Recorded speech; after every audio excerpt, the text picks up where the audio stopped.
Alors, est-ce que vous pouvez revenir sur les grandes tendances en matière de RH auxquelles vous avez assisté ces dernières années? Alors on parle beaucoup de transformation du travail et il y a également une véritable évolution dans la relation employeur-employé.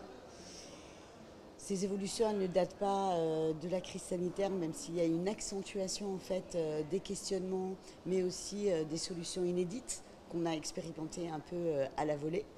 Là maintenant, on est sur un temps voilà, de digestion, de réflexion, mais aussi d'intégration de tout ce que nous avons appris, certainement dans les années 90, en travaillant en entreprise comme une mécanique, certainement du digital qui nous a alerté très vite sur l'importance de la relation et de la gestion de l'information.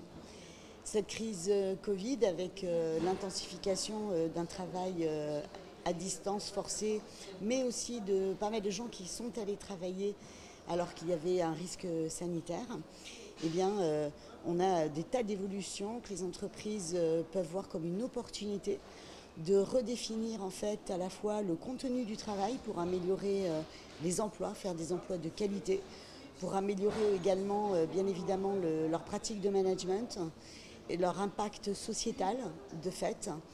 Et donc voilà, une belle opportunité malgré toutes les souffrances de cette crise de retravailler en profondeur des sujets qu'on a souvent laissés sous le tapis ou mis en suspens, même si le digital nous avait alertés sur un certain nombre de sujets. Vous avez parlé des nouvelles technologies telles que l'intelligence artificielle ou la robotique, même d'une expérience avec un robot recruteur. Comment ça modifie encore tout ça? Alors effectivement, le numérique a modifié et continue de modifier des emplois, le travail d'un certain nombre de métiers. On voit bien que l'IA, par les technologies, les approches, les méthodologies qui sont utilisées, mais également les robots, la robotique, vont venir modifier le contenu des tâches, le contenu des postes et des emplois, mais également la relation homme-machine qui n'existe pas que depuis qu'il y a des robots, mais qui était déjà un enjeu à l'époque de Taylor, de l'ère industrielle. Et on va avoir vraiment une intégration, et tout l'enjeu c'est de bien intégrer ces technologies, de voir en quoi elles peuvent être un plus à la fois pour le client de l'entreprise, mais également pour ses collaborateurs qui délivrent la valeur au client.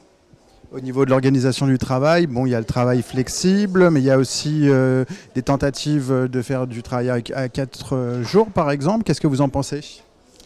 Alors, je pense qu'on a beaucoup focalisé sur les conditions de travail et pas suffisamment, comme je le disais, sur le contenu du travail, la qualité des emplois.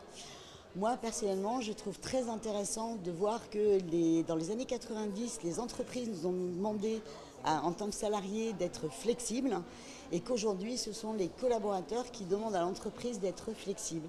Donc, est-ce que nous allons vers un alignement des planètes qui va permettre finalement de trouver les bonnes solutions pour à la fois la performance de l'entreprise, mais aussi le développement des carrières des salariés?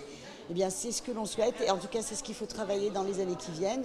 La semaine de 4 jours, oui, pourquoi pas, en étudiant qu'est-ce que fait l'entreprise, en quoi le contenu des emplois peut être organisé sur 4 jours, qu'est-ce qu'on enlève aussi comme tâches qui étaient superficielles ou non utiles.